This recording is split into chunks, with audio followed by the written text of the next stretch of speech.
வணக்கம். ஒரு வழியாக தாவேகா வெள்ளரிக்கையை வெளியிட்டு விட்டது. அந்த வெள்ளரிக்கையை வெளியிடுறப்ப நிதித்துறை அமைச்சர் மரிய வில்சன் அவர் அதை வாசிக்கிற அழகோ அழகு.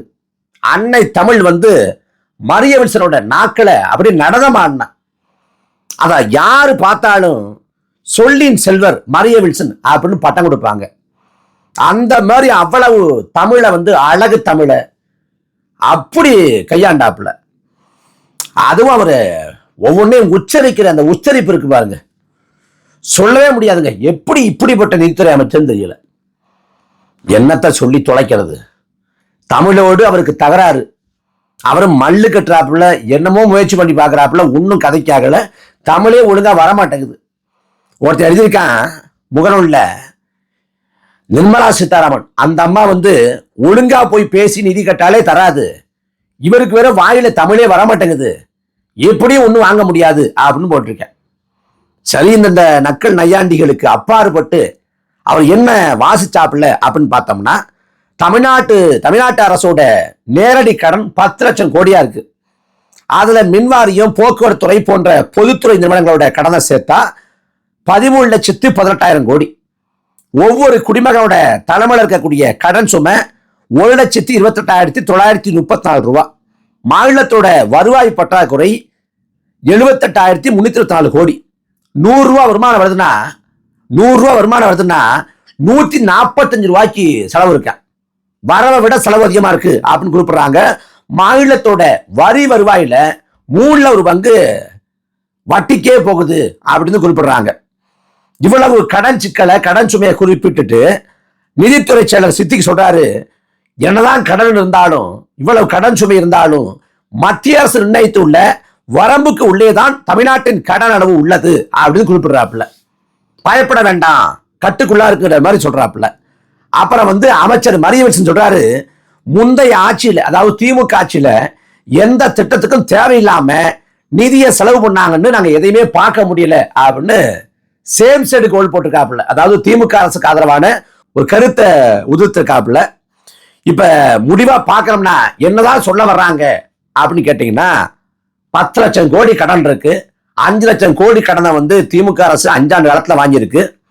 அதனால நாங்க தேர்தல் அறிக்கையில சொன்னதையெல்லாம் நிறைவேற்றுவோம் அப்படின்னு எதிர்பார்க்காதீங்க, நம்பாதீங்க அப்படிங்கிற மாதிரி சொல்லாம சொல்லியிருக்காங்க. ஏன்னா தாவேகா பொறுத்த வரைக்கும் அவங்க ஆட்சிக்கு வருவாங்க அப்படின்னு அவங்க தீர்மானமா நம்பல. இருந்த போதிலும் வாக்களை பெறறதுக்காக, கவர்ச்சிகரமான சில அறிவிப்புகளை வெளியிட்டாங்க. ஆனா கெடுவாய்ப்பா மக்கள் வாக்கு செலுத்தி 108 இடங்களை கொடுத்து திமுக கூட்டணி கட்சிகளோட தயவுல தாவேகா ஆட்சி தேட்டல அமர்ந்துருச்சு. அமர்ந்தவருக்கு தான் யதார்த்தம் புரியுது. அப்ப என்ன பண்றாங்க, அந்த பதவி பிரமாணம் எடுத்தார்ல விஜய் முதலமைச்சரை, அந்த மேடையில ஆளுநர் அந்த பக்கமா அனுப்பிட்டு இந்த பக்கமா ஒளி வாங்கிட்ட போய், அதாவது தமிழ்நாட்டோட கடன் சுமை இவ்வாறு இருக்கு, கஜானாவை காலி பண்ணிட்டு போயிட்டாங்க, அதனால கொஞ்சம் கால அவகாசம் கொடுங்க அப்படின்னு முதல் நாளே அவர் ஒரு எச்சரிக்கை உணர்வோட டிஸ்க்ளைமர் போட்டாப்புல. ஆங்கிலத்தை சொல்லணும்னா கொஞ்சம் கஷ்டங்கிற மாதிரி சொன்னாப்புல நிறைவேற்றுறது.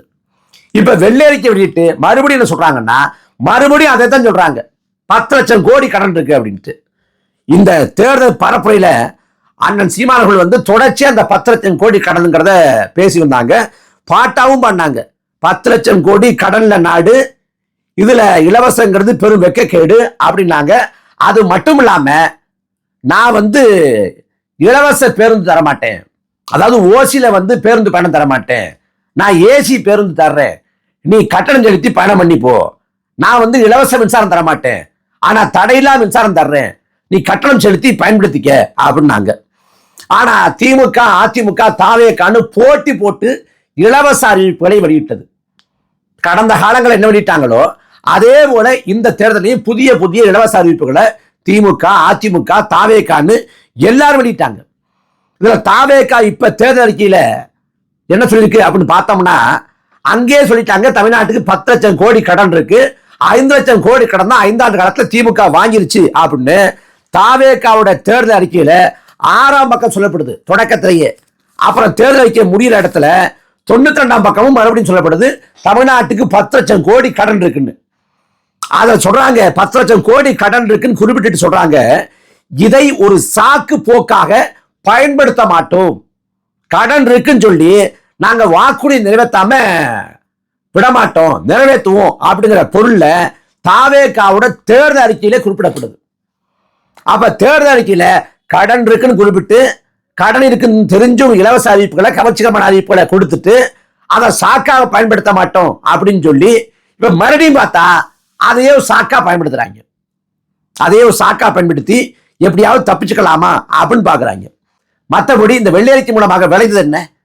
தேர்தல் வாக்குறுதியை எப்ப நிறைவேற்றுவோம் அப்படின்னு சொன்னாங்களா, இல்ல நிதிநிலையை சீரமைக்கிறதுக்கு, மாற்று பொருளாதார பெருக்கத்துக்கு என்ன வழி அப்படின்னு சொன்னாங்களா, அல்லது நிதி பற்றாக்குறைய போக்குறதுக்கு, குறைக்கிறதுக்கு என்ன செயல் திட்டம் வச்சிருக்கோம், அதுக்கு மக்கள் எவ்வாறு ஒத்துழைப்பு தரணும் அப்படிங்கறத எடுத்து சொன்னாங்கன்னா எதுவுமே சொல்லப்படுது.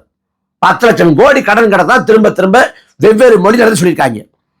அப்ப இந்த கடன் சுமை இருக்குன்னு தானே தெரிஞ்சுதானே அறிவிப்பை கொடுத்தீங்க, கவர்ச்சிகரமான அறிவிப்பு. அது எப்படிப்பட்ட அறிவிப்பு பாருங்க.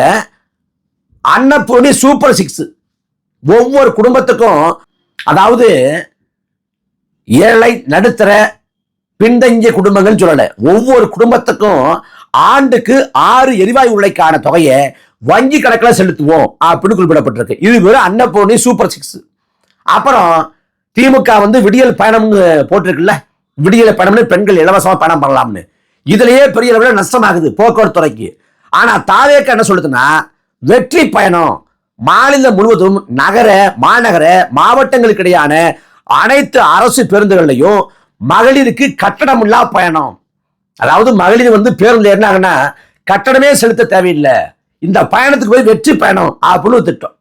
அப்புறம் ஆண்டு வருமானம் 5 லட்சத்துக்கு குறைவா உள்ள குடும்பங்கள்ல நடைபெறக்கூடிய திருமணங்கள்ல மணப்பெண்ணுக்கு 1 சவரன் தங்கமும் பட்டுச்சலையும் வழங்குவோம். 1 பவுன் தங்கம் இன்னைக்கு என்ன விலை விற்குது? நாளுக்கு நாள் விலை உயர்ந்து கொண்டே இருக்கு. ஆனா 1 சவரன் தங்கத்தை நான் கொடுப்பேன், இது அண்ணன் சீர்திட்டம் அப்படின்னு விஜய் அறிவிச்சார். அப்புறம் அரசு மருத்துவமனைகள்ல பிறக்கிற ஒவ்வொரு குழந்தைக்கும் தங்க மோதிரம், அது ஒரு திட்டம். இதுக்கு பேரு தாய்மாமன் தங்க மோதிர திட்டம்னு திட்டம். அப்புறம் 1000 ரூபாய் தர்றாங்கல்ல மகளிர் உதவித்தொகை, அதுவே 25 மாசம் கழிச்சு தான் கொடுத்தாங்க. அதுவும் பெரிய நிதி சுமை. ஆனா தாவேக என்ன சொல்லிச்சு, நாங்க வந்தோம்னா 1000 ரூபாய் இல்ல 2500 ரூபாய் தருவோம் அப்படின்னாங்க. ஆனா இப்ப 1000 ரூபாய் கொடுத்துக்கிட்டு இருக்காங்க, 2500 ரூபாய் தரல. இந்த திட்டங்கள் இருக்கு பாருங்க, தாய் மாமன் தங்க மோதிர திட்டம், அப்புறம் 2500 ரூபாய் வழங்குற திட்டம், அண்ணன் சீர் திட்டம், வெற்றி பயணம், அன்னப்பொடி சூப்பர் 6, இதுக்கே ஒரு பெரிய தொகை செலவாகும். இதுக்கு மற்ற விவரங்கள் இருக்கு பாருங்க, மற்ற தேர்தல் வாக்குறுதிகள், மற்ற அம்சங்கள் அதெல்லாம் விட்டுருங்க, இதுக்கே பெரிய தொகை செலவாகும். தமிழ்நாட்டுக்கு பட்ஜெட் எவ்வளவு போடுறாங்களோ அந்த பட்ஜெட் முழுக்க இந்த தேர்தல் வாக்குறுதி நிறைவேற்றத்துக்கே செலவாகுங்கிற அளவுக்கு அவ்வளவு வாக்குறுதிகள், அவ்வளவு அறிவிப்புகள். எப்படி 10 லட்சம் கோடி கடனா உயர்ந்துச்சுன்னா, கடந்த காலங்களில் திமுகவும் அதிமுகவும் தேர்தல் காலத்துல வாக்குறுதிகளை வாரி வழங்கிட்டு அந்த வாக்குறுதி நிறைவேற்ற மக்கள் வரி பணத்தை வீணா செலவு பண்ணிதான், அதுக்கு கடன் வாங்கிதான் 10 லட்சம் கோடிக்கு நிக்குது. அப்ப திமுகவும் அதிமுகவும் தேர்தல் வாக்குறுதி நிறைவேற்ற மக்கள் வரி பணத்தை வீணாக செலவழித்தது போல இப்ப தாவேகா என்ன பண்ணுதுன்னா, அவனும் அதே வழியை தான் பின்பற்ற போற. என்ன மாறுபாடு இருக்குது இல்ல? மாற்று பொருளாதார பெருக்கத்துக்கு என்ன திட்டம் வச்சிருக்க? திமுக அதிமுக ஆட்சி காலத்துல மதுபான கடைகளை வருமானத்துக்காக சார்ந்திருந்தாங்க. இப்ப தாவேகா ஆட்சி காலத்துல மதுபான கடையை மூட போறாங்களா? என்ன செய்ய போறாங்க? புதிய திட்டம் என்ன? திமுக ஆட்சிக்கு வந்தவனே நிதித்துறை அமைச்சரா பிடிஆர் போட்டுறாங்க. பெரிய அளவில் எதிர்பார்ப்பு நிலவுது. அமெரிக்காவில் வேலை பார்த்தவர், வங்கியில் வேலை பார்த்தவர், பெரிய பொருளாதார மேத, தமிழ்நாட்டோட பொருளாதாரத்தை தூக்கி அடித்துருவாரு பிடிஆர்னாங்க. அதுக்கு பிறகு என்ன பண்ணாங்கன்னா, முதலமைச்சருக்கு ஆலோசனை சொல்ல பொருளாதார ஆலோசனை குழு அப்படின்னு போட்டாங்க. அதுல போடப்பட்ட ஆட்கள் எல்லாமே சர்வதேச அளவில் புகழ்பெற்ற பெரிய மேதைகள். யாருன்னா ரகுராம் ராஜன், ஆர்பிஐயோட முன்னாள் ஆளுநர், பேராசிரியர் எஸ்.எல். டப்ளோ, அவர் யாருன்னா நோபல் பரிசு பெற்றவர். அரவிந்த் சுப்பிரமணியன், ஒன்றிய அரசோட தலைமை பொருளாதார ஆலோசகராக இருந்தவர். ஜீன் ட்ரேஸ்னு ஒருத்தர், எஸ் நாராயணன் ஒருத்தர், இப்படி 5 பேரும் பொருளாதார மேதைகளை கொண்டாந்து முதலமைச்சருக்கான அந்த பொருளாதார ஆலோசனை குழு தான் போட்டாங்க. ஆனா 5 ஆண்டு காலத்துல என்ன பொருளாதார பெருக்கம் நடந்துச்சு, பொருளாதாரத்துல மாற்று வழிகளை என்ன கையாண்டாங்க, எப்படி நிதி பற்றாக்குறையை குறைச்சாங்க, எப்படி கடன் சுமையை குறைச்சாங்கன்னா ஒரு இளவும் இல்லை. அவை எல்லாம் பண்ணியே இந்த லட்சணம். பிடிஆரையும் மிகப்பெரிய பொருளாதார மேதைகளை வச்சு 5 லட்சம் கோடி கடன் வாங்கியிருக்கான். இங்க தாவேக்காவில ஒரு இளவும் தெரியாது. மரிய வில்சனா இருக்கட்டும், விஜயா இருக்கட்டும், ஒருத்தருக்கும் தெரியாது. தங்க சொல்றாப்புல இந்த ஆட்சி முடிகிறப்ப இவங்க எப்படியும் 15 லட்சம் கோடி கடனை வாங்குவாங்க இந்த 5 ஆண்டு காலத்துங்கிறாப்புல. 15 லட்சம் கோடி கடன் வாங்கினா நாட்டோட நிலைமை என்ன ஆகிறது? அப்ப அந்த கடனை ஈடுகட்ட மக்கள் தலைமையில வரியா உயர்த்துவாங்க, இல்ல போக்குவரத்து கட்டணத்தை உயர்த்துவாங்க, இல்ல மின்சார கட்டணத்தை உயர்த்துவாங்க. எல்லா வழியிலையும் மக்கள் தலைமையில அதை இறக்கி விடுவாங்க. அப்ப பாதிக்கப்பட போறது மக்கள் தான். இது என்னன்னா பரப்புரை எப்ப விஜய் பேசினாப்புல ஏன் நிறைவேற்ற முடியாதுன்னு நினைக்கிறீங்க? வாக்குறுதியை பூரா நிறைவேற்ற முடியும், அதுக்கு ஒரு சிறப்பான திட்டம் இருக்கு. அது என்னன்னா இந்த திமுக ஆட்சியில ஸ்டாலின் சார் டாக்ஸ் ஒன்று இருக்கு. ஸ்டாலின் சார் டாக்ஸ், அந்த ஸ்டாலின் சார் டாக்ஸ்ல 20 விழுக்காடு ஸ்டாலின் சார் குடும்பத்துக்கு போயிடும். திட்டங்கள்ல 30 விழுக்காடு கமிஷன் அடிப்பாங்க, 20 விழுக்காடு ஸ்டாலின் குடும்பத்துக்கு போயிடும், 10 விழுக்காடு அமைச்சருக்கு போயிடும். அந்த 30 விழுக்காடு கமிஷனை அப்படி போறதை தடுத்துட்டாலே அதை கொண்டே நம்ம சிறப்பான நிர்வாகத்தை கொடுக்கலாம், ஆட்சியை நல்லா தரலாம் அப்படின்னு இதே ஜோசப் விஜய் தேர்தல் பரப்புரையும் போது பேசினார். அதாவது நிதி பற்றாக்குறை இருக்கணும், எப்படி தேர்தல் வாக்குறுதி நிறைவேற்றுறதுனோ ஒருபோதும் சொல்லல. 30 விழுக்காடு ஸ்டாலின் சார் டாக்ஸை நாம சரி பண்ணாலே நாம நல்ல நிர்வாகத்தை தரலாம்னு இதே விஜய் திருவாய் மடந்தார். இப்ப தாவேக ஆட்சி, ஜோசப் விஜய் தான் தமிழ்நாட்டோட முதலமைச்சர். இப்ப ஸ்டாலின் சார் டாக்ஸுக்கு வழி இல்லை. அப்ப அந்த 30 விழுக்காடு கமிஷன் எங்க போகுது? எங்க போகுது? அப்ப ஆளுங்கட்சி ஆகாதப்ப வாய்க்கு இஷ்டத்துக்கு அடிச்சு விட்டு, வாய்க்கு வந்ததெல்லாம் பேசிவிட்டு, நாங்க அப்படி செய்வோம் இப்படி செய்வோம் சொல்லிவிட்டு இன்னைக்கு ஆளுங்கட்சியா மாறின பிறகு தகுடு திட்டம் போடுறாங்க. அதனால அந்த ஒரு நகைச்சுவை வரும், விவேக் நகைச்சுவை, என்ன சுத்தி சுத்தி எழுதி வச்சிருக்கேன்னு. அதுக்கு விவேக் சொல்லாப்புல விக்ஸுங்கிறதா சுத்தி சுத்தி எழுதி வச்சிருக்கேன்னு. அது மாதிரி தேர்தல் வாக்குறுதியை நிறைவேற்ற முடியாதுங்கிறத தான் அவங்க வெவ்வேறு மொழியில தான் சொல்றாங்க. அதை தாண்டில புரிஞ்சுக்க ஒன்றும் இல்லை. அப்புறம் அதிமுகவோட முன்னாள் அமைச்சர்ல ஒருத்தர் விஜயபாஸ்கர், அவர் விராலிமலை சட்டமன்ற உறுப்பினர் பதவியை ராஜினாமா பண்ணியிருக்காரு. இன்னும் ஓரிரு நாட்களுக்குள்ள அவர் தாவேக்காவில சேர போறாரு. கடைசியா விஜயபாஸ்கர் ஏற்கனவே மதுராந்தகம் சட்டமன்ற உறுப்பினராக இருந்த மரகதம் குமரவேல், பெருந்துறை சட்டமன்ற உறுப்பினராக இருந்த ஜெயக்குமார், தாராபுரம் சட்டமன்ற உறுப்பினராக இருந்த சத்தியபாமா, அம்பாசமுத்திரம் சட்டமன்ற உறுப்பினராக இருந்த எஸ்ஐக்கு சுப்பையா, இவங்கெல்லாம் பதவியை ராஜினாமா பண்ணிட்டு தாவேக்கால சேர்ந்துட்டாங்க. இப்ப கூடுதலாக விஜயபாஸ்கரும் ராஜினாமா பண்ணிட்டு தாவேக்காவில சேர்றாரு. அதிமுகவை ஊழல் சக்தி, ஊழல் கட்சி அப்படின்னு தாவேக்கா விமர்சனம் பண்ணுது. அதிமுக ஊழல் சக்தி, ஊழல் கட்சினா யார் ஊழல் பண்ண? அதிமுகவோட ஆட்சியில சட்டமன்ற உறுப்பினராக, பார்லமெண்ட் உறுப்பினராக, அமைச்சராக, வாரிய பொறுப்புகள் இருந்தவங்க, அப்புறம் முதலமைச்சர் இருந்தவர், இவங்க எல்லாரும் தான் ஊழல் பண்ணாங்கன்னு வருது. அதுல அதிமுக ஆட்சியில ஊழல் பண்ண விஜயபாஸ்கரை கொண்டாந்து உங்க கட்சியை சேர்த்துக்குவீங்கன்னா இது தூய சக்தியின் வேலையா?